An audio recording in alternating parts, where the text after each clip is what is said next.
बोधि यात्रा। केंद्रीय पर्यटन मंत्री गजेंद्र सिंह शेखावत ने कहा, प्रधानमंत्री की पर्यटन से जुड़ी कल्पनाओं को धरातल पर उतार रहा उत्तर प्रदेश। उत्तर प्रदेश के पर्यटन एवं संस्कृति मंत्री जयवीर सिंह का आह्वान, एशिया यूरोप के पर्यटक एक बार अवश्य करें बौद्ध स्थल का दर्शन। अस्सलामु अलैकुम, मैं ज़मीर अहमद अंसारी और आप देख रहे हैं जेड न्यूज़ फॉर यू। अर्ज़ यह है कि आपने अपने channel Z news for you को अभी तक सब्सक्राइब नहीं किया है तो सब्सक्राइब करें और साथ में दिए हुए बेल आइकन को भी दबाएं, जिससे हमारी आने वाली सभी वीडियोस के नोटिफिकेशन सबसे पहले आपको मिल सके। बोधि यात्रा का आयोजन नई दिल्ली के होटल अशोक में। उत्तर प्रदेश पर्यटन विभाग ने भगवान बुद्ध की जीवन यात्रा के संस्मरणों को किया प्रदर्शित। नई दिल्ली, 28 जून 2024। उत्तर प्रदेश पर्यटन विभाग की ओर से बोधि यात्रा का आयोजन 28 जून 2024 को राष्ट्रीय राजधानी नई दिल्ली के होटल अशोक में हुआ। कार्यक्रम में मुख्य उपस्थिति केंद्रीय पर्यटन मंत्री माननीय गजेंद्र सिंह शेखावत, उत्तर प्रदेश के पर्यटन एवं संस्कृति मंत्री जयवीर सिंह की रही। कार्यक्रम में मुख्य सचिव, प्रमुख सचिव पर्यटन एवं संस्कृति मुकेश कुमार मेश्राम, विभिन्न देशों के राजदूत, उच्चायुक्त एवं उच्चायुक्त के अधिकारियों के साथ साथ कई विभागों के सचिव और मुख्य सचिव की गरिमा में उपस्थिति रही। प्रतिष्ठित travel writer, blogger, tour and travel प्रतिनिधियों के साथ साथ भारतीय व अंतर्राष्ट्रीय वाणिज्य एवं उद्योग महासंघ के प्रतिनिधि आयोजन का हिस्सा बने। कार्यक्रम की शुरुआत के साथ अतिथियों ने प्रदर्शनी का अवलोकन किया। स्वागत संबोधन के साथ कार्यक्रम की औपचारिक शुरुआत हुई। विशेष सचिव, उत्तर प्रदेश पर्यटन ईशा प्रिया ने एक विस्तृत प्रस्तुति के माध्यम से उत्तर प्रदेश में बौद्ध विरासत स्थलों, पर्यटन आकर्षण, पारंपरिक कला व शिल्प और संस्कृति एवं पर्यटन क्षेत्र में FDI को बढ़ावा देने के लिए निवेश के अवसर तथा उत्तर प्रदेश पर्यटन नीति 2022 के लाभों और सब्सिडी के विवरण विषय पर विस्तृत प्रस्तुतिकरण दिया। संवाद सत्र में पर्यटन के दृष्टिकोण से उत्तर प्रदेश में बौद्ध विरासत स्थलों के ऐतिहासिक और सांस्कृतिक महत्व को बढ़ावा देने के प्रयासों पर सार्थक चर्चा हुई। केंद्रीय पर्यटन एवं संस्कृति मंत्री गजेंद्र सिंह शेखावत ने अपने संबोधन में बोधि यात्रा आयोजन के लिए उत्तर प्रदेश पर्यटन विभाग का आभार जताया। उन्होंने कहा, माननीय प्रधानमंत्री जी ने अक्सर अपने भाषणों में कहा है कि भारत युद्ध की नहीं, बुद्ध की भूमि है। ऐसी पवित्र भूमि ने समूची दुनिया को सत्य, अहिंसा, दया और करुणा का संदेश दिया। केंद्रीय पर्यटन मंत्री ने कहा कि भारत विविधताओं वाला देश है। यहाँ पर्यटन की सभी अपेक्षाओं को पूरा करने की क्षमता भारत में है। प्रधानमंत्री जी ने देश में विभिन्न टूरिस्ट सर्किट बनाने की कल्पना की थी। उसमें पहला सर्किट बुद्ध सर्किट है। उत्तर प्रदेश के मुख्यमंत्री योगी आदित्यनाथ जी और पर्यटन मंत्री जयवीर सिंह का मैं अभिनंदन करना चाहता हूं कि उत्तर प्रदेश शासन ने प्रधानमंत्री की कल्पनाओं को धरातल पर उतारने के लिए महत्वपूर्ण कार्य किया। उन्होंने कहा, माननीय प्रधानमंत्री जी द्वारा भगवान बुद्ध से जुड़े तीर्थ स्थलों कपिलवस्तु, श्रावस्ती, सारनाथ, कौशाम्बी, कुशीनगर और सनकिसा के विकास एवं सांस्कृतिक संरक्षण हेतु वर्ष 2021 में कुशीनगर में अंतर्राष्ट्रीय हवाई अड्डे का उद्घाटन, वर्ष 2021 में ही सारनाथ में बौद्ध सभा संबोधन, बुद्ध पूर्णिमा के अवसर पर वर्ष 2022 में लुम्बिनी, नेपाल, बौद्ध धर्म, संस्कृति, शिक्षा और प्रचार प्रसार कर उनके बढ़ावा हेतु द्विपक्षीय समझौता भी हुआ। केंद्रीय पर्यटन मंत्री ने कहा, प्रधानमंत्री नरेंद्र मोदी के नेतृत्व में दुनिया का नजरिया बदला है। आज सांस्कृतिक रूप से भारत के प्रति आकर्षण और बढ़ा है। बौद्ध सर्किट के लिए उत्तर प्रदेश के मुख्यमंत्री का विशेष तौर पर आभार व्यक्त करता हूँ। जापान, थाईलैंड, दक्षिण Korea, Myanmar, Cambodia, Sri Lanka, Indonesia जैसे बौद्ध देशों से प्राचीन भारतीय हिंदू बौद्ध सांस्कृतिक संबंध का विशेष जुड़ाव रहा है। अयोध्या धाम और प्रभु श्री राम से भी इन देशों का आत्मीय जुड़ाव तो हजारों वर्ष से अधिक पुराना है। उत्तर प्रदेश के पर्यटन और संस्कृति मंत्री जयवीर सिंह ने अपने संबोधन में कहा, पर्यटन विभाग द्वारा आयोजित बोधि यात्रा का उद्देश्य राज्य में बौद्ध विरासत और तीर्थ स्थलों की झलक पेश करना है। उत्तर प्रदेश में भगवान बुद्ध और बौद्ध धर्म से जुड़े कई प्रमुख तीर्थ स्थल हैं। यूपी प्रारंभिक बौद्ध धर्म का केंद्र रहा है। यहीं से बौद्ध धर्म का विस्तार दुनिया के बाकी हिस्सों में हुआ। बौद्ध धर्म को मानने वाले श्रद्धालु पर्यटक प्रतिवर्ष बड़ी संख्या में देश दुनिया से उत्तर प्रदेश आते हैं। बोधि यात्रा बुद्ध के जीवन, अनुभव और उपदेशों के महत्वपूर्ण पहलुओं को प्रस्तुत करना है। उत्तर प्रदेश के पर्यटन मंत्री जयवीर सिंह बोले, उत्तर प्रदेश क्षेत्रफल की दृष्टि से चौथा सबसे बड़ा राज्य है। 25 करोड़ आबादी वाला सबसे बड़ा प्रदेश तथा जनसंख्या की तुलना में विश्व के 5वें देश के बराबर है। सौभाग्य से भगवान बुद्ध के जन्म से लेकर शिक्षा, ज्ञान प्राप्ति, उपदेश एवं धार्मिक जनजागृति के अभियान एवं महापरिनिर्वाण मृत्यु तक के सभी स्थल उत्तर प्रदेश में ही अवस्थित हैं। लुम्बिनी भारत की सीमा से मात्र 25 किलोमीटर की दूरी पर स्थित है, जो बुद्ध की जन्मस्थली है। इनके जन्म के उपरांत पिता शुद्धोधन की राजधानी कपिलवस्तु आ गई, जो उत्तर प्रदेश के सिद्धार्थनगर जनपद में स्थित है। वह कपिलवस्तु से ही वैराग्य जीवन में आ गए। ज्ञान प्राप्ति के उपरांत उन्होंने पहला उपदेश सारनाथ में दिया। यूपी के पर्यटन मंत्री ने कहा, उत्तर प्रदेश के सभी बौद्ध स्थलों को राजमार्ग एक्सप्रेसवे से जोड़ा जा रहा है। वर्तमान समय में प्रदेश में O6 एक्सप्रेसवे संचालित, O7 एक्सप्रेसवे निर्माणाधीन है। भारत का सबसे लंबा गंगा एक्सप्रेसवे 594 किलोमीटर 0 का निर्माण चल रहा है। इस प्रकार उत्तर में सबसे ज्यादा एक्सप्रेसवे वाला प्रदेश बनकर उभरा है। बेहतर कनेक्टिविटी से बौद्ध स्थलों तक पहुंचना सुगम हो गया है। इसी प्रकार उत्तर प्रदेश में सबसे ज्यादा इंटरनेशनल एयरपोर्ट कुशीनगर, वाराणसी, लखनऊ, जेवर, नोएडा एवं अयोध्या सभी संचालित हैं। साथ ही 16 घरेलू हवाई अड्डे भी संचालित हैं। जयवीर सिंह ने कहा, माननीय प्रधानमंत्री जी के नेतृत्व में भारत 5वीं नंबर की अर्थव्यवस्था बनकर उभरा है। वर्ष 2027 तक भारतीय अर्थव्यवस्था को तीसरे नंबर और $5 ट्रिलियन इकोनॉमी के रूप में प्रतिस्थापित करने का संकल्प लिया है। उपरा सबसे बड़ा राज्य होने के नाते प्रधानमंत्री के संकल्प को पूरा करने में जुटा है।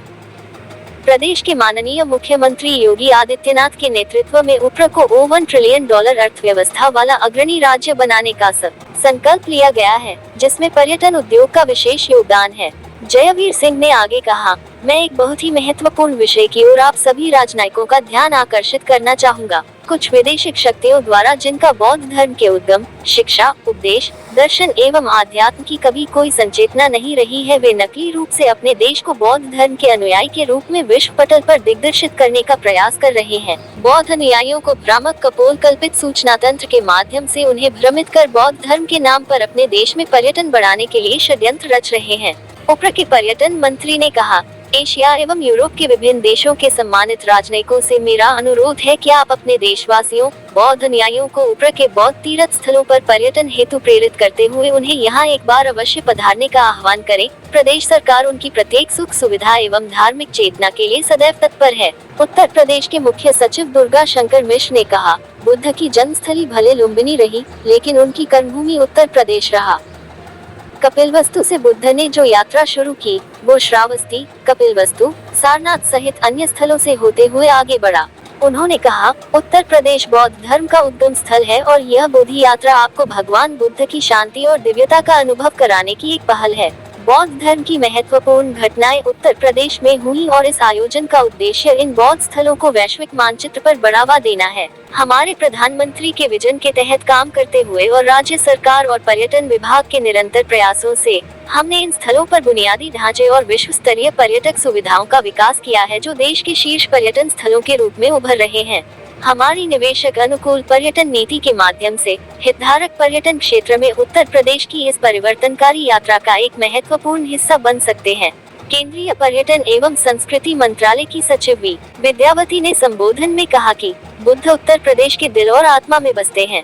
उत्तर प्रदेश सरकार के साथ मिलकर भारत सरकार का उद्देश्य न केवल बौद्ध तीर्थयात्रियों के लिए एक यादगार अनुभव बनाना है, बल्कि स्थानीय समुदायों के लिए विकास और बेहतर रोजगार के अवसर सुनिश्चित करना भी है। हम राज्य में बौद्ध संग्रहालयों के बुनियादी ढांचे और सुविधाओं को बढ़ाने के लिए भी उत्सुक हैं, क्योंकि वे इतिहास का एक जीवंत स्रोत हैं। प्रमुख सचिव पर्यटन एवं संस्कृति मुकेश कुमार मेश्राम ने स्वागत भाषण दिया। उन्होंने कहा, उत्तर प्रदेश घरेलू पर्यटन में नंबर 1 स्थान प्राप्त करते हुए एक लोकप्रिय पर्यटन स्थल के रूप में उभरा है। हमें निकट भविष्य में बड़ी संख्या में विदेशी पर्यटकों के उत्तर प्रदेश आने की उम्मीद है। कार्यक्रम के उद्देश्य पर प्रकाश डालते हुए उन्होंने कहा, हम दक्षिण एशिया और दक्षिण पूर्व एशिया के विभिन्न देशों के साथ आध्यात्मिक और सांस्कृतिक संबंधों को और बेहतर करना चाहते हैं। विदेश मंत्रालय के सहयोग से सांस्कृतिक कूटनीति में सुधार कर राज्य में प्रत्यक्ष विदेशी निवेश को बढ़ावा देना चाहते हैं। हमने मंदिरों और गेस्ट हाउस के निर्माण के लिए पहले ही भूटान सरकार को वाराणसी में 0.2 एकड़ जमीन आवंटित की है।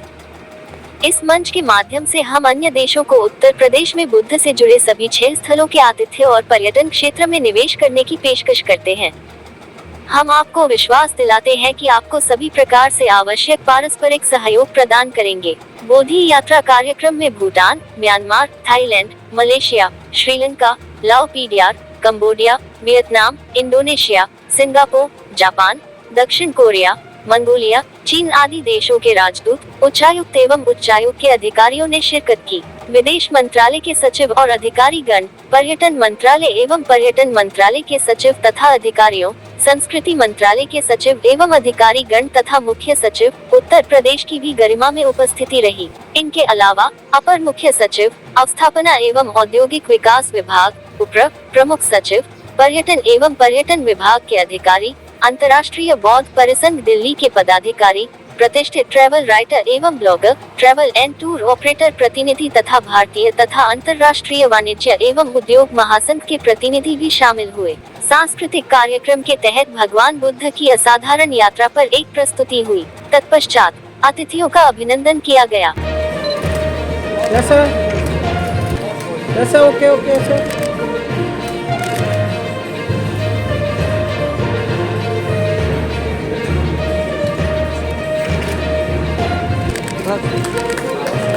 बिल्कुल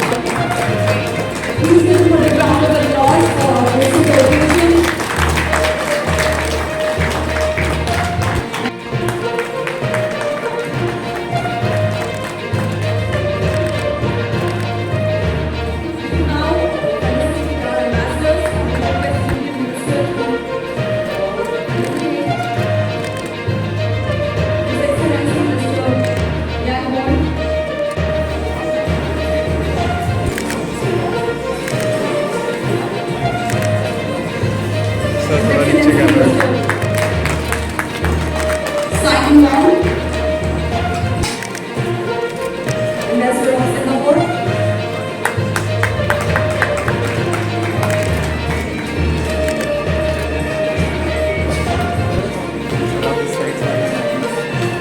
Ambassador of Indonesia.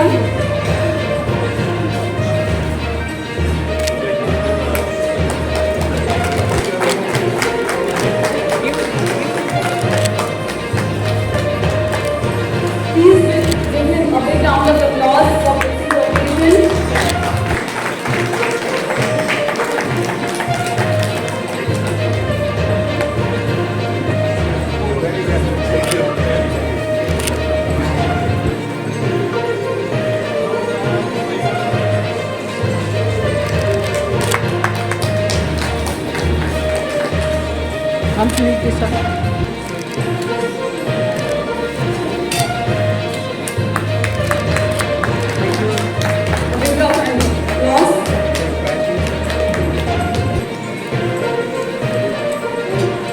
Ambassador of Thailand.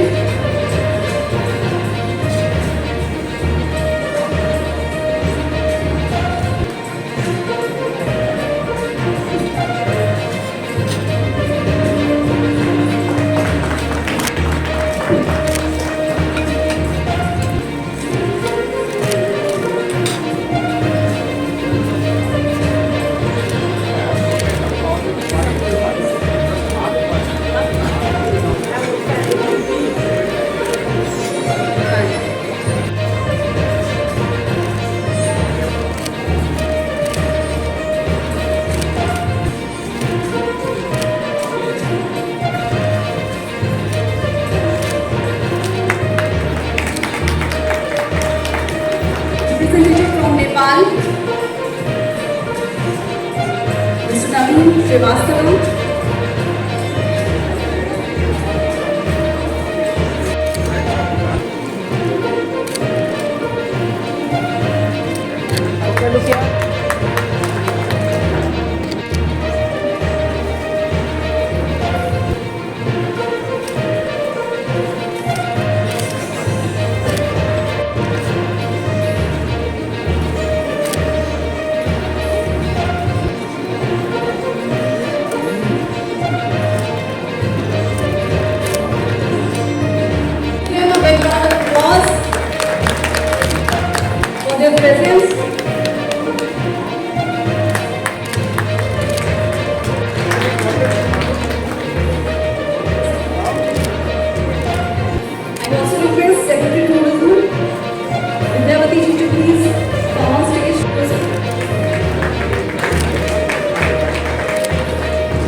all of you regarding the rich Buddhist heritage that we have. We encourage you to embark on your own exploration on the path that Buddha traversed throughout Uttar Pradesh. I would like to conclude with the saying, Nati Shanti Param Sukham, meaning there is no greater happiness than this. Thank you very much. Any questions?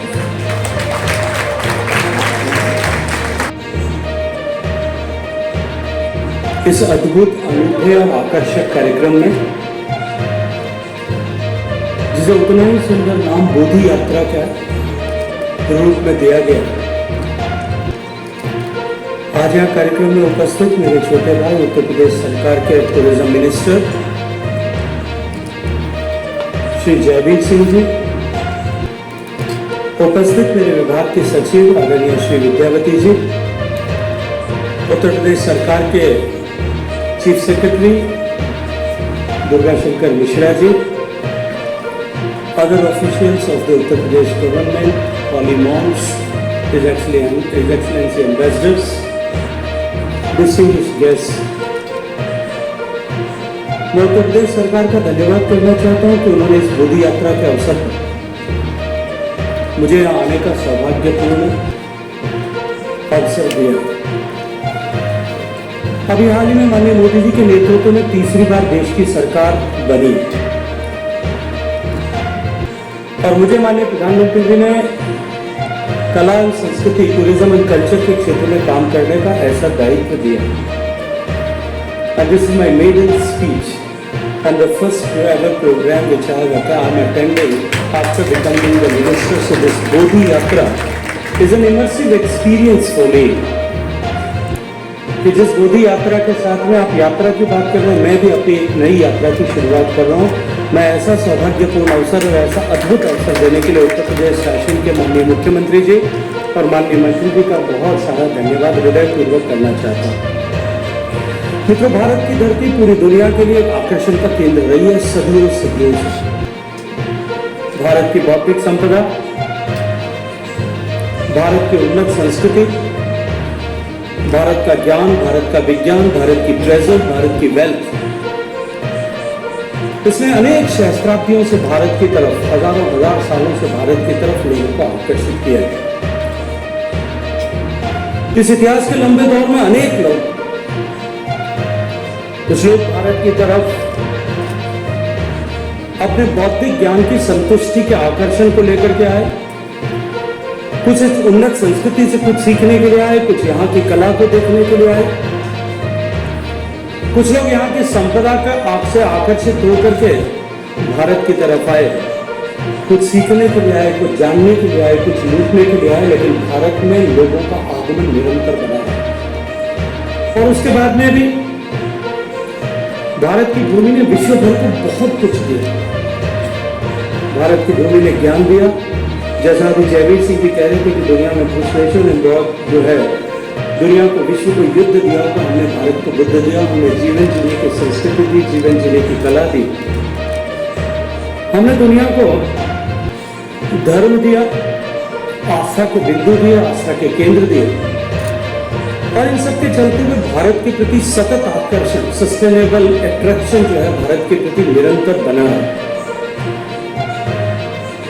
सामान्य नरेंद्र मोदी जी के प्रधानमंत्री बनने के साथ आज इस 10 साल की यात्रा में जिस तरह से भारत के प्रति आकर्षण and the perspective to look towards India, Bharat की तरफ देखने का नजरिया जिस तरह से विश्व भर का बदला है, निश्चित रूप से भारत को एक असीम संभावनाओं के दौर में विशेष रूप से पर्यटन की दृष्टि से ले जाने का मार्ग प्रशस्त करता है। तो भारत जिसमें विविधता वाला देश, जिसमें सभी तरह के टूरिज्म के एपेटाइट को शांत करने की संभावनाएं हैं, बर्फीले पहाड़ों से लेकर के सुंदर तटराशि, गुफाओं से लेकर के घोर जंगलों तक, वाइल्ड लाइफ तक, धर्म और दर्शन से जुड़े हुए टूरिज्म से लेकर के एक्सपीरियंशियल टूरिज्म तक सब तरह की अपार संभावनाएं भारत में है। और उसी दृष्टिकोण से उसे और समृद्ध करने के लिए और विशेष रूप से ये जो कल्चरल सामने भारत के पड़ोसी देशों के साथ में है, because we share the same legacy, we share the same ideals, we share the same beliefs, we have the common legacy, common heritage. उन सबको और अधिक हम नजदीक ला सकें, to give the sustainable future for the coming generations. This bond is very essential. इस विषय को, इस संकल्पना को ध्यान में रखते हुए माननीय प्रधानमंत्री जी ने देश में जो विभिन्न टूरिस्ट सर्किट बनाने की कल्पना की थी, उस श्रृंखला में बुद्धिस्ट सर्किट पहला सर्किट था। और मैं यहाँ खड़े होकर के अभिनंदन करना चाहता हूँ उत्तर प्रदेश के सम्माननीय मुख्यमंत्री योगी आदित्यनाथ जी का और माननीय मंत्री जी का, कि उसको माननीय प्रधानमंत्री जी की परिकल्पना के अनुरूप जैसा उन्होंने सोचा था उस दृष्टिकोण से धरातल पर उतारने की दिशा में उत्तर प्रदेश शासन ने निश्चित रूप से अत्यंत महत्वपूर्ण काम किया और प्रभावी कदम उठाए। When I was looking towards the presentation, though I came in between the presentation, but the presentation, the way it was curated, it was really amazing and inspirational. और मैं इसके लिए उत्तर प्रदेश शासन का बहुत सारा धन्यवाद करना चाहता हूँ। बहुत सारी बातें कही, I don't want to repeat them. कहा गया उत्तर प्रदेश की लेगेसी के बारे में, बुद्ध की जीवन यात्रा लुम्बिनी से प्रारंभ होकर के कुशीनगर तक की उस पूरी यात्रा में जो विभिन्न पड़ाव आए हैं, उन सारे महत्वपूर्ण पड़ावों के बारे में भी चर्चा की गई। And the ambassadors and the speakers, they have given their suggestions how to improve and uplift the experience of the tourists or pilgrims which come here to witness the land and see the land of the God Buddha. उस सब के उपरांत भी मैं सिर्फ इतना कहना चाहता हूँ कि बुद्ध के दर्शन को, मैं क्योंकि दर्शन शास्त्र का विद्यार्थी हूँ, कि बुद्ध के दर्शन में बुद्ध ने परिनिर्वाण से पहले जो कहा था कि बुद्ध की बौद्धिक यात्रा और परिनिर्वाण, एक सामान्य व्यक्ति से परिनिर्वाण तक के मार्ग के पहुंचने के लिए, टू अटेन द निर्वाण, a visit to all the Buddhist places will pave the path. कि बुद्ध के जीवन से जुड़े हुए सारे ऐसे प्रमुख स्थलों का भ्रमण मात्र जो है वो बुद्ध के मार्ग पर चल करके निर्वाण को प्राप्त करने का मार्ग प्रशस्त करता है। और ये निश्चित रूप से एक बहुत बड़ी अपॉर्चुनिटी जो भारत के पास है, जो which we can offer to our fellow Buddhist countries, और इसको जो है आगे बढ़ाने की दिशा में जिस तरह से माननीय मोदी जी के नेतृत्व में भारत की सरकार और उत्तर प्रदेश की सरकार, बिहार की सरकार काम कर रही है, यह आने वाले समय में एक बहुत सुनहरे भविष्य की ओर इंगित करता है। उधर दुनिया भर में जैसा अभी चर्चा में कहा गया कि लगभग 53 बिलियन के लगभग बुद्धिज्म की मान्यता रखने वाले या बुद्धिज्म को फॉलो करने वाले लोग हैं। और उसमें से अगर मैं आंकड़ों के दृष्टिकोण से देखूं, क्योंकि जब से मैंने काम संभाला मैंने उस दिशा में सोचना प्रारंभ किया, भारत में केवल लगभग 2,67,000 2,67,000 tourist come and visit these the destinations of Buddha circuit, different destinations of Buddha circuit. This is only 0.005% of the total population of the who follow Buddhism in the world. और अगर हम उत्तर प्रदेश सरकार, भारत सरकार, हम सब मिलकर if we are able to remove 10, strike off 10, that is 0.0, we are able to bring it to 0.05, then it comes to 23 lakh people or 2.3 million visitors to India, and this type of presentation and engagement and the programs are going to pave path to attain that success. I must congratulate Uttar Pradesh Sarkar for this wonderful evening, wonderful show. मुझे हम सब जानते हैं कि जिस तरह से भारत की संपन्नता, भारत की समृद्धि, भारत की खुशहाली, भारत का सामर्थ्य विश्व भर में बढ़ रहा है, उसको देखते हुए माननीय प्रधानमंत्री जी ने, भारत में अपरिमित संभावनाओं को देखते हुए माननीय प्रधानमंत्री जी ने भारत में ये जो डिफरेंट सर्किट्स बनाए हैं, ये सर्किट आने वाले समय में जो है वो इस दिशा में हमें आगे तो ले जाने वाले, लेकिन केवल इंफ्रास्ट्रक्चर के क्रिएशन से या केवल इंफ्रास्ट्रक्चर को बढ़ाने से बुद्धिज्म टूरिज्म नहीं आता। We will have to give an experience.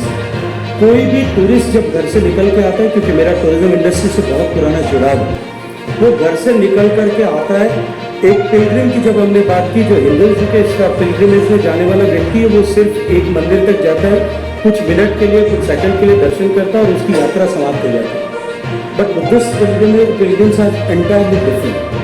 वो जब घर से वहाँ आते हैं, उस जगह पर आकर के they wish to stay there, they wish to meditate there, they wish to spend time there, and at that time they need more and more ways of engagement. इसलिए हमको वहाँ टूरिज्म को डेवलप करने के लिए वहाँ कंप्लीट होलिस्टिक एक्सपीरियंस किस तरह से क्रिएट कर सकते हैं। वो शहर जहाँ पर इस तरह की अपॉर्चुनिटीज है, उन शहरों को हम किस तरह से वहाँ का इकोसिस्टम इस तरह का डेवलप करें कि जो व्यक्ति वहाँ आए वो यहाँ से जाने के बाद में इस बात को मन में लेकर के जाए कि मैं बुद्ध के गोद में बैठ करके, बुद्ध की धरती पर जाकर के बुद्ध की गोद में बैठकर या भगवान बुद्ध से मिल करके आया हूँ।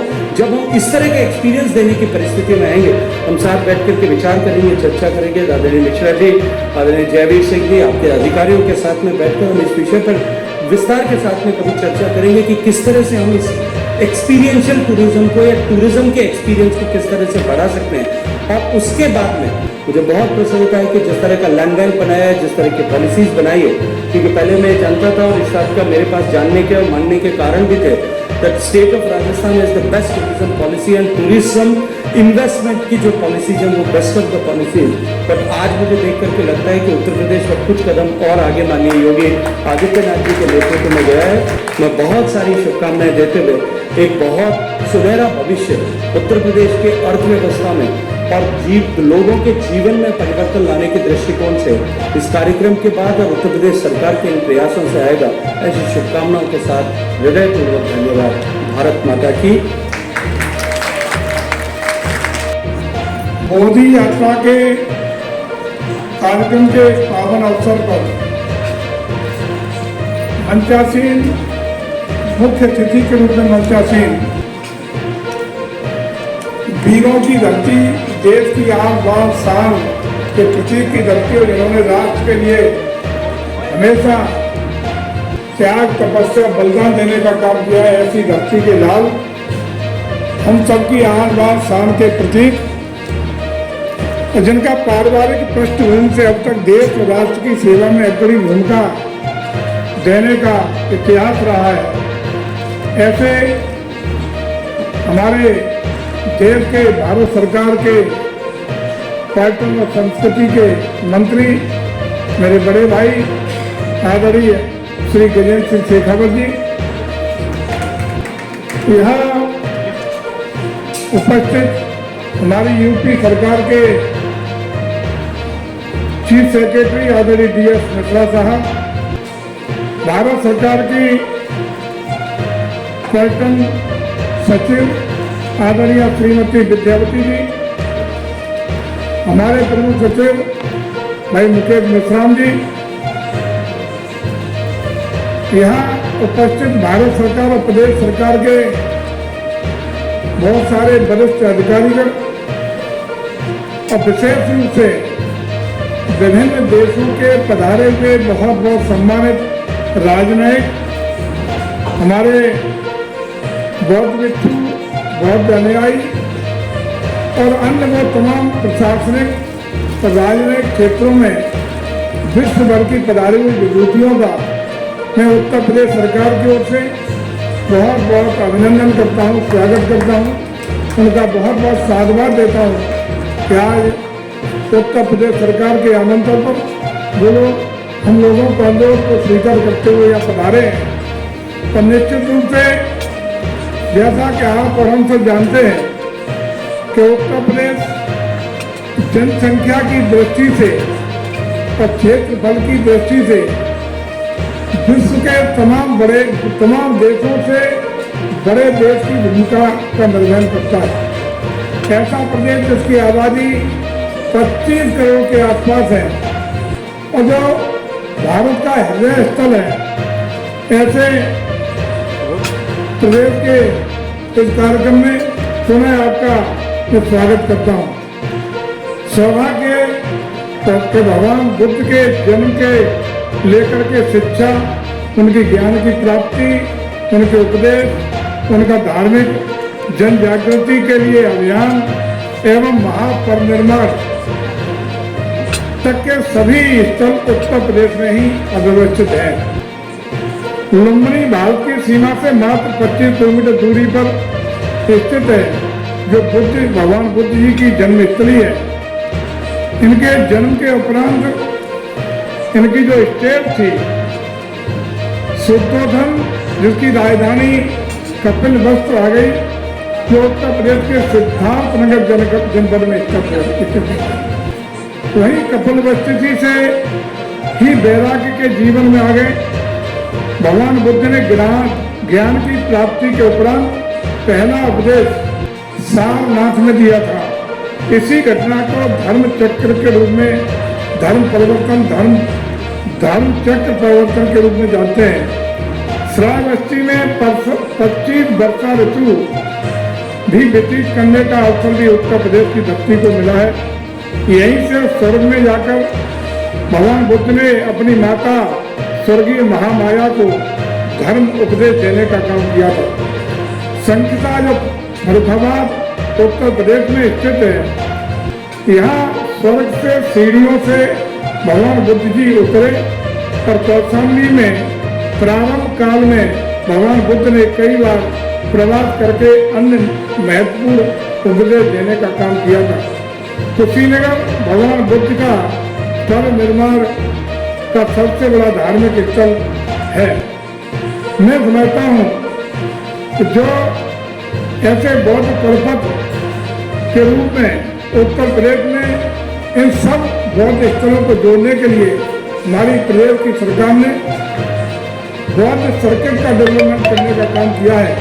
और विशेष रूप से रोड कनेक्टिविटी की बात हो, एयर कनेक्टिविटी की बात हो, हमारे एक्सप्रेस वे की बात हो, NHAI के द्वारा एक्सप्रेस की एक नई श्रृंखला शुरू करने की बात हो, या अन्य एक्सप्रेस वे को कनेक्ट करके आज हम लोगों ने इन स्थलों को काफी सुगम बनाने का और हॉस्पिटलिटी देने का विशेष प्रयास करने का काम किया है। और जैसा कि आप सब जानते हैं, अभी पूर्व में का हमारे अधिकारियों के द्वारा, पूर्व वक्ताओं के द्वारा काफी विस्तार से इस बात पर चर्चा भी की गई है कि बौद्ध भिक्षुओं के, बौद्ध धर्म के मानने वालों के लिए हमेशा उत्तर प्रदेश में बहुत सम्मान देने का काम लगातार हुआ है। आज हमारा सौभाग्य है कि हम बहुत जल्दी जेवन एयरपोर्ट को, जो एशिया का सबसे बड़ा एयरपोर्ट होगा, इसको भी हमारे माननीय प्रधानमंत्री जी के अनुकंपा से, हमारे माननीय मुख्यमंत्री जी की विशेष प्रयास से बहुत शीघ्र उसको हम लोग शुरुआत करने का काम करने जा रहे हैं। इस तरह से गुणात्मक रूप से उत्तर प्रदेश भी एक्सप्रेस वे का प्रदेश बना है और साथ ही एयर कनेक्टिविटी के मामले में भी कई महत्वपूर्ण उपलब्धियां हासिल करते हुए आप सबको सुख सुविधाएं देने के लिए विशेष रूप से तैयार करने का काम कर सका है। आदरणीय प्रधानमंत्री के नेतृत्व में भारत दुनिया की 5वीं अर्थव्यवस्था बनने की ओर बहुत तेज गति से आगे बढ़ने का काम कर रहा है और इसको हम लोगों ने 2027 तक दुनिया की तीसरी अर्थव्यवस्था के रूप में $5 ट्रिलियन की अर्थव्यवस्था प्रतिष्ठापित करने का संकल्प लिया हुआ है। उसी परिप्रेक्ष्य में उत्तर प्रदेश ने अपने दायित्व का निर्वहन करते हुए एक बड़ी जनसंख्या का प्रदेश होने के नाते $1 ट्रिलियन इकोनॉमी का लक्ष्य पूरा करने के लिए तेज गति से उत्तर प्रदेश भी आगे बढ़ चला है। आज हम लोग उत्तर प्रदेश को ग्लोबल इन्वेस्टर समिट के द्वारा जो पिछले साल हुआ था, उसमें भी तमाम देशी और विदेशी निवेशकों को आकर्षित करने में कामयाब हुए हैं और विशेष रूप से हमारे कल्चर और टूरिज्म के क्षेत्र में भी बहुत सारे निवेश के प्रस्ताव हमारे विदेशी पूंजी निवेश के रूप में प्राप्त हुए हैं और धरातल पर उतरने में कामयाब हुए हैं। हम ये भी आपको आश्वस्त करते हैं कि उत्तर प्रदेश बहुत तेज गति से बढ़ने वाला, इस समय विकास की मुख्य धारा में दौड़ने वाला प्रदेश है। चाहे निवेश का मामला हो या बौद्धिस्टों के लिए आकर्षित करने वाला प्रदेश हो, बहुत ही प्रचुर रूप से संभावनाओं का प्रदेश है। हम आपसे आग्रह ये करेंगे, जैसा कि हमारे माननीय प्रधानमंत्री जी जब भी विदेश की यात्रा पर गए हैं, उन्होंने हमेशा एक नारा देने का काम किया है कि जहां दुनिया ने युद्ध दिया है तो भारत ने बुद्ध दिया है। ये नारा साकार करने का काम किया है और आज हम सम्मान महसूस करते हैं कि बौद्ध धर्म से जुड़े हुए Cambodia, Thailand, Myanmar, Bhutan, Nepal, Sri Lanka, Laos, Mongolia, Japan और कोरिया जैसे देशों के 7 करोड़ लोगों को आकर्षित करने के लिए उत्तर प्रदेश बेसब्री से प्रयास भी कर रहा है और आतुर भी खड़ा है। तो समृद्ध सांस्कृतिक विरासत और बौद्ध धर्म से जुड़े स्थलों के भ्रमण कराने का लगातार हम लोग आपको आमंत्रण देने का काम कर रहे हैं। मैं एक बहुत ही महत्वपूर्ण विषय की ओर आपका जरूर ध्यान आकर्षित करना चाहूँगा, क्योंकि ज़्यादातर राजनयिकों के उपस्थिति में ये बड़ा महत्वपूर्ण विषय मैं समझता हूँ कि कुछ वैदेशिक शक्तियों के द्वारा जिनका बौद्ध धर्म के उद्गम, शिक्षा, उपदेश, दर्शन एवं आध्यात्म की कोई अपनी संचेतना नहीं रही है, वे नकली रूप से अपने देश को बौद्ध धर्म के अनुयायी के रूप में विश्व पटल पर दिग्भ्रमित करने का काम कर रहे हैं। बौद्ध अनुयायियों को भ्रामक, अपील, कल्पित सूचना तंत्र के माध्यम से उन्हें भ्रमित कर बौद्ध धर्म के नाम पर अपने देश में पर्यटन बढ़ाने का षड्यंत्र कर रहे हैं।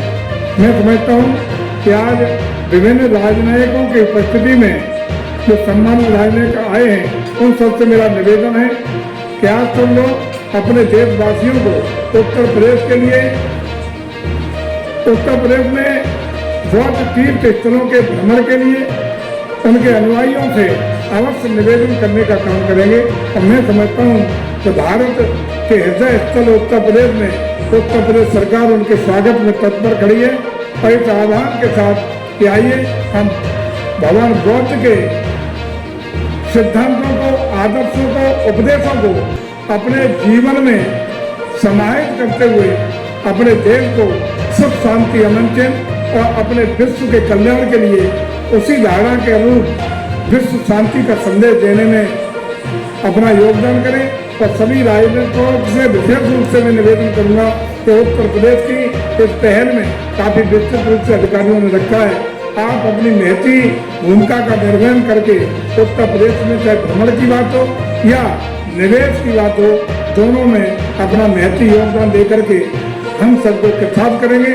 मैं पुनः अपने माननीय पर्यटन और संस्कृति मंत्री बड़े भाई आदरणीय गजेंद्र सिंह जी का, अपने सभी आए हुए राजनयिकों का, इस हॉल में विराजमान सभी महानुभावों का पुनः एक बार उत्तर प्रदेश सरकार की ओर से हार्दिक अभिनंदन, वंदन और स्वागत करते हुए अपनी बात को विराम देता हूँ।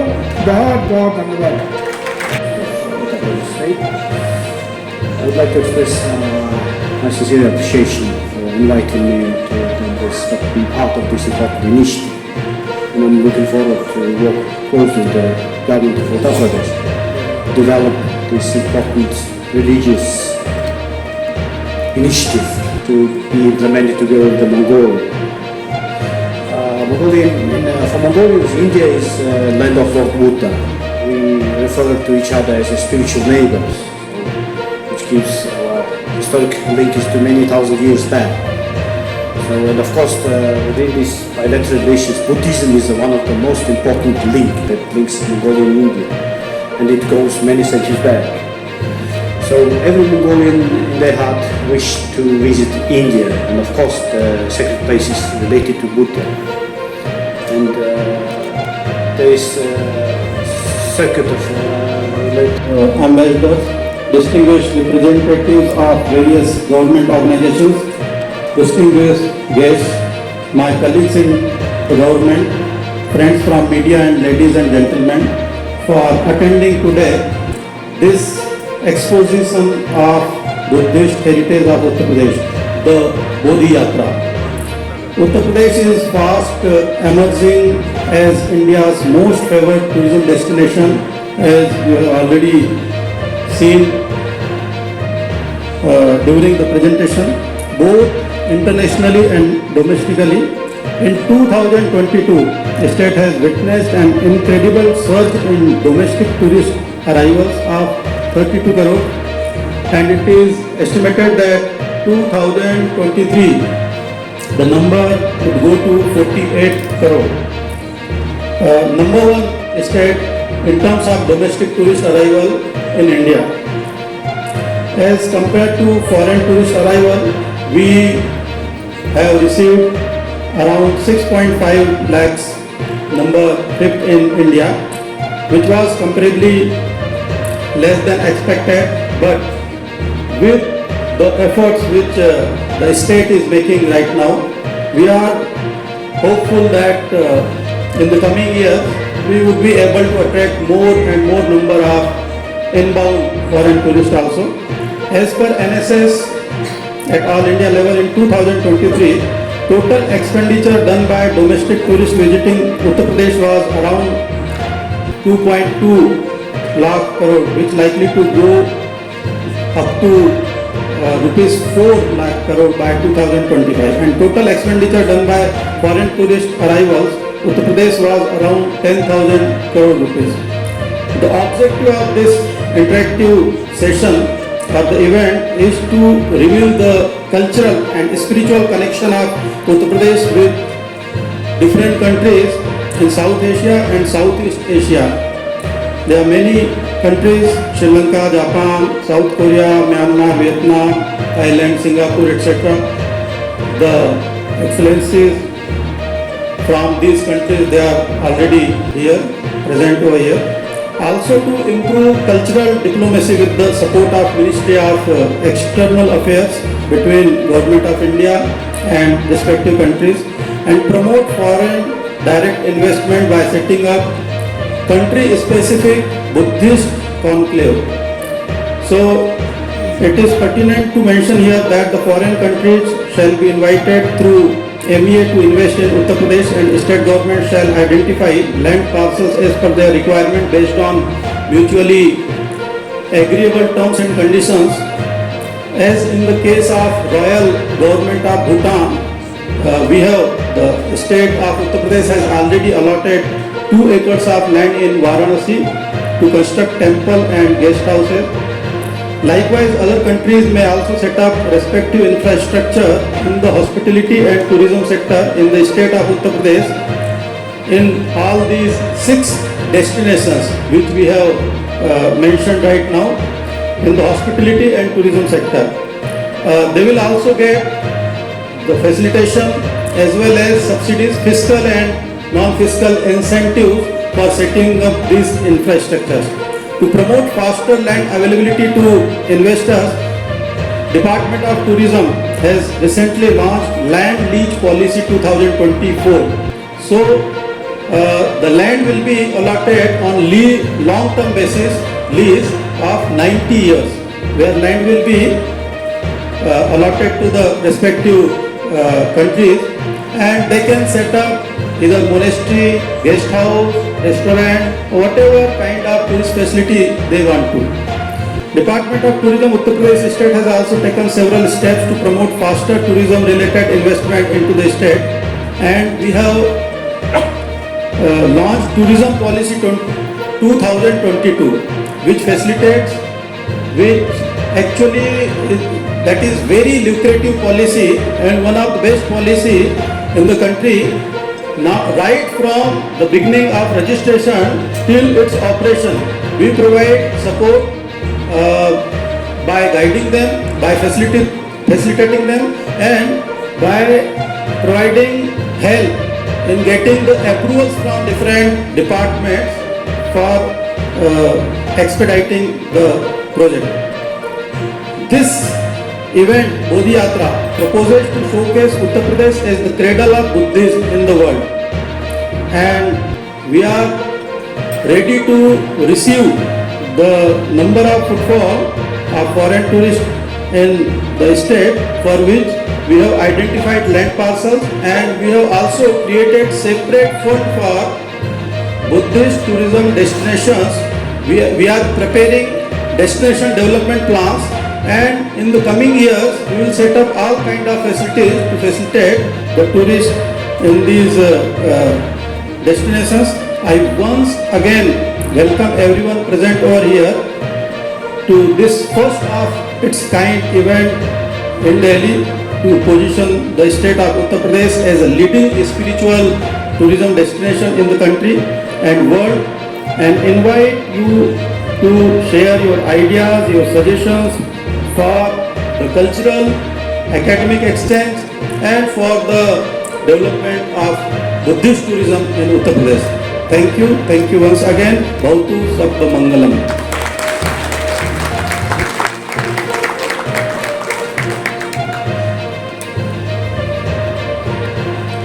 Thank you, sir, for your address.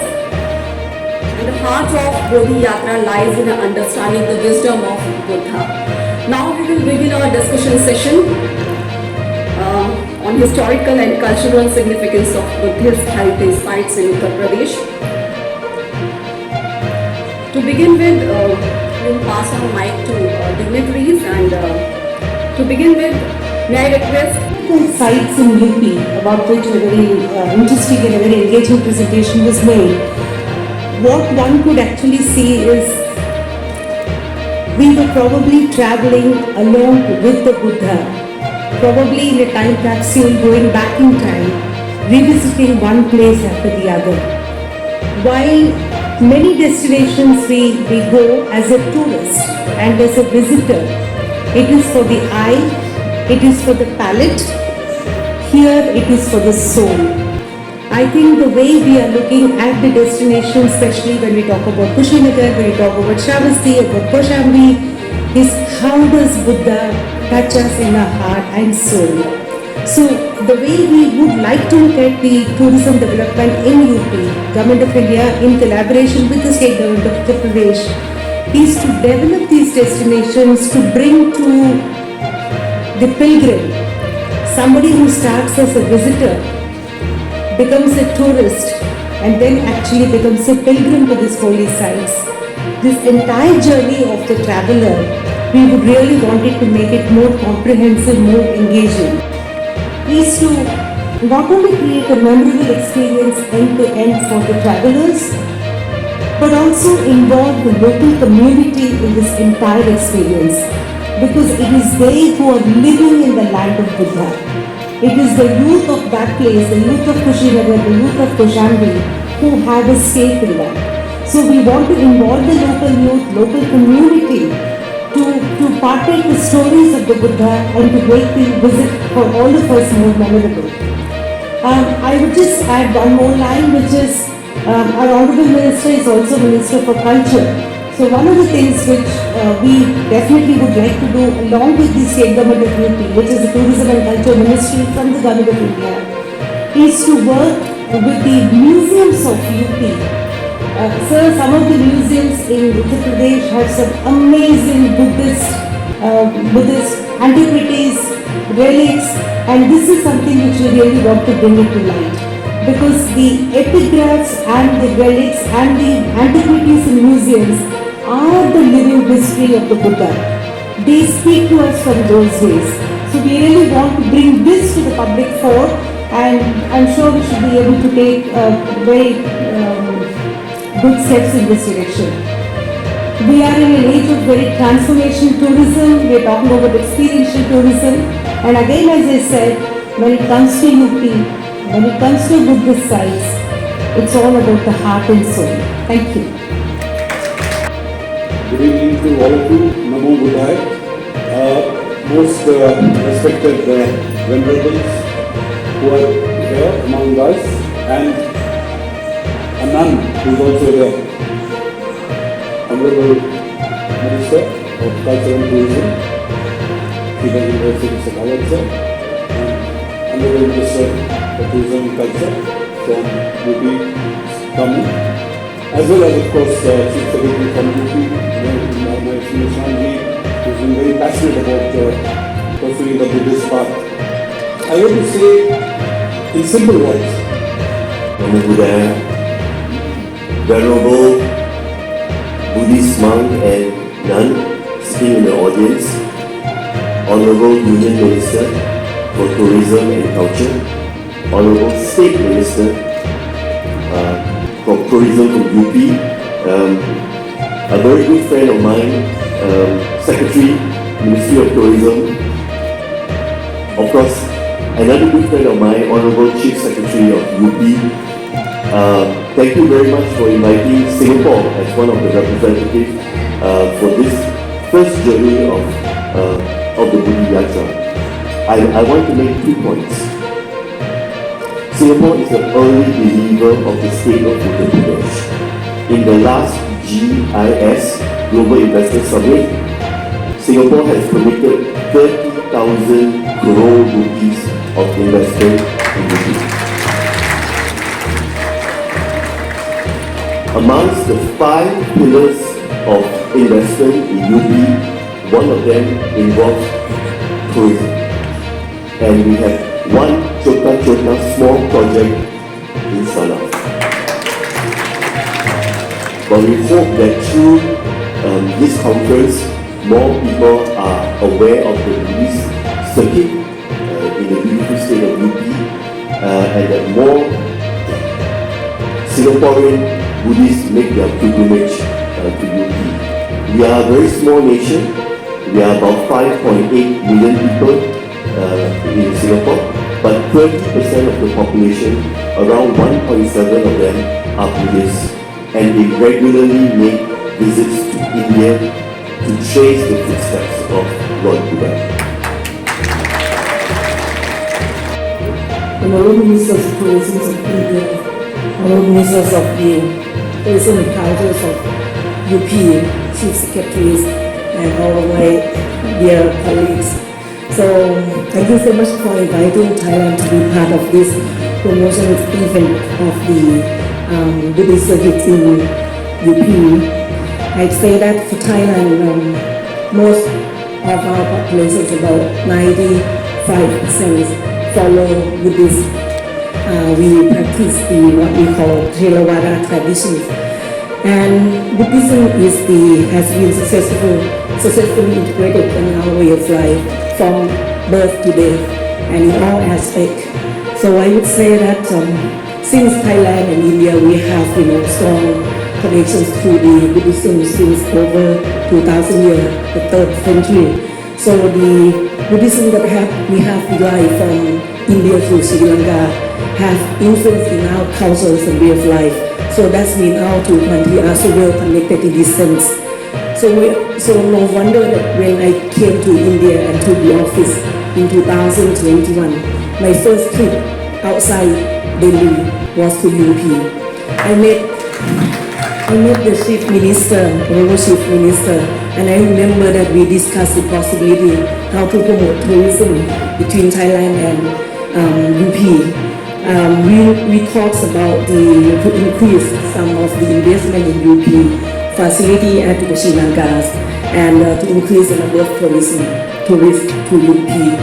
So for me, until today, I would say that for us, what we have contributed to UP tourism is that first, now we have more than a lot of numbers of Thai temples in UP. I would say that more than 70. The largest one is in Kushinaga, of course, and that created, not only the spot for the tourists from Thailand to UP for the pilgrimage, but also the spot for tourists who visit whenever they visit UP to see the Thai architectures and also the art that we have presented through the temples. The second one is that the numbers of Thai visitors to UP. Today, before COVID, before the COVID pandemic, we used to have about 1.5 lakh. But now it's increasing. And last year only, I think that we have almost 50,000 visitors from Thailand. And from December last year to this March of 2024, we only got about 50,000. Honorable Tourism and Culture Minister, Government of India, Honorable Tourism and Culture Minister, Government of Uttar Pradesh, my fellow ambassadors, distinguished guests, ladies and gentlemen. Good evening to you all. It is my great honor and privilege to participate in this esteemed Body Jatra roundabout discussion, a platform that dedicated to the promotion and preservation of our shared Buddhist heritage.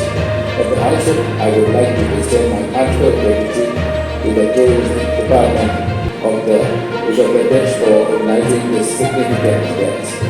As the ambassador of Myanmar, I learned deeply entwined with the teachings of Lord Buddha. I bring with me the profound respect and reverence that my nation holds for these sacred sites. The Uttar Pradesh, the cradle of Indian civilization, is home to an unparalleled collection of Buddhist treasure from the humble side of Sarnath, where Lord Buddha has set in motion the wheel of Dhamma, to the serene environment of Kushinaga, where he attained true Nirvana. This land bears witness to the pivotal movement in Buddha's life and the subsequent flourishing of his teaching. These sites are not merely remnant of antiquity, but living embodiment of the timeless wisdom and compassion that continue to inspire by millions across the world.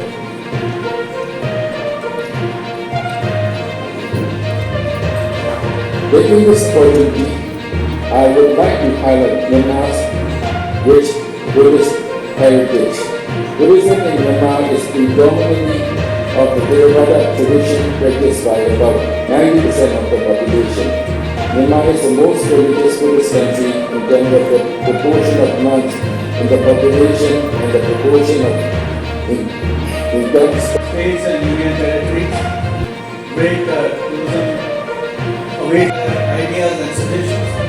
I can assure on behalf of the Ministry of External Affairs that MEA as well as all the Indian embassies and the consulates around the world will support this endeavor of the government of UP, and I encourage all of you to visit and experience the amazing places in Uttar Pradesh in the Bodhi Yatra, and please be in touch with us and let us know if you need any facilitation from MEA.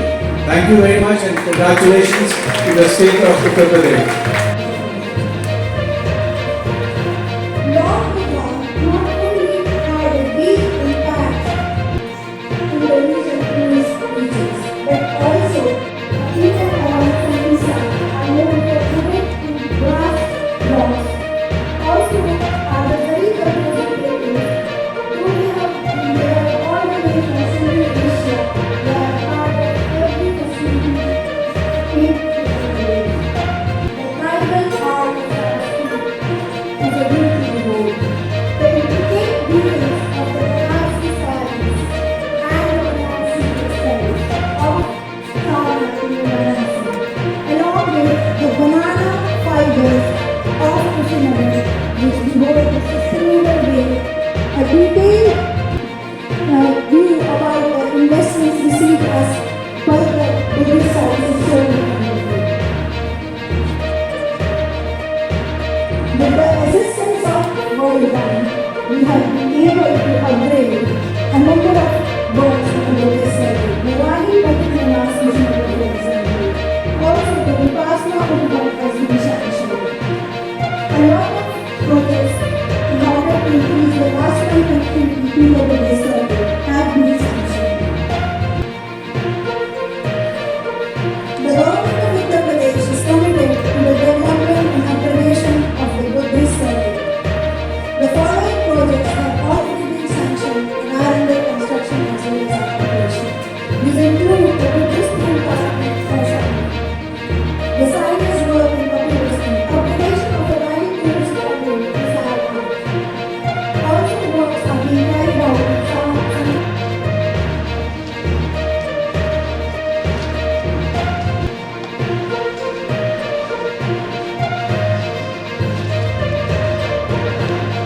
एक दो piece और कर दो।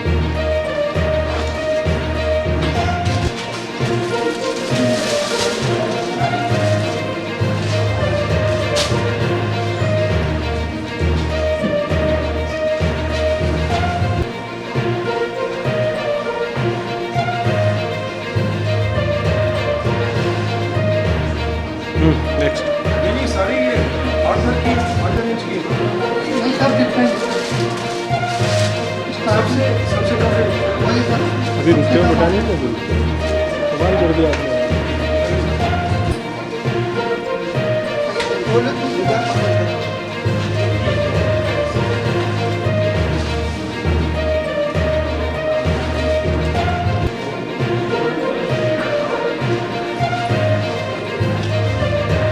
कहाँ से हैं? बनारस।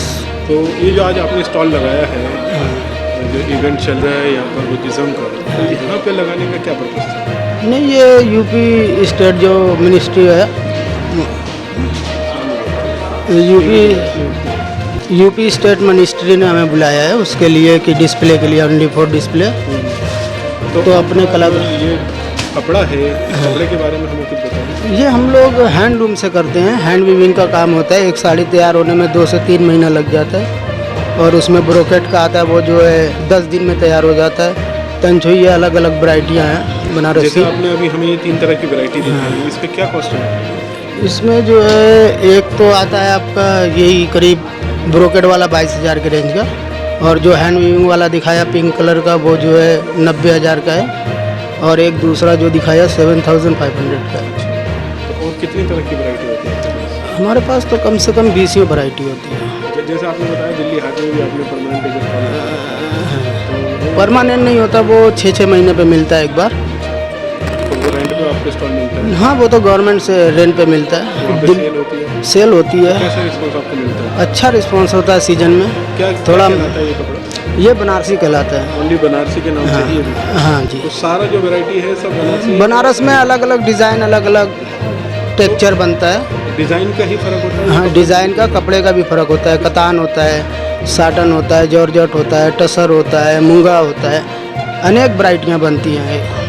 तो आपको उत्तर प्रदेश में ज़्यादा अच्छा रिस्पॉन्स मिलता है या दिल्ली में आपको अच्छा रिस्पॉन्स मिलता है? नहीं, बनता तो हमारे यूपी में है, लेकिन सप्लाई तो पूरे ऑल वर्ल्ड है। ऑल वर्ल्ड के अंदर ही? हाँ जी। तो किस तरह का रिस्पॉन्स आपको किस स्टेट से, किस कंट्री से ज़्यादा मिलता है?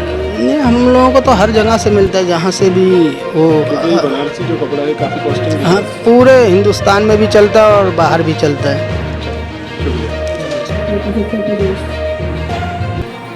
Under the UP Tourism Policy 2022, Government of Uttar Pradesh encourages investment in the hotels and resorts, the Buddha theme parks and educational centers, investments in museums and conventional centers. We encourage investments in monasteries and educational centers as well as country-specific cultural centers. To facilitate investment in the Buddhist circuit, a land bank of 179.77 acres has been created. There is a provision for direct allotment of land to foreign governments through state approval. Uttar Pradesh PPP Guidelines 2016 uses land for 60 years and encourages FDI. 100% FDI in the tourism sector is allowed under the automatic rule.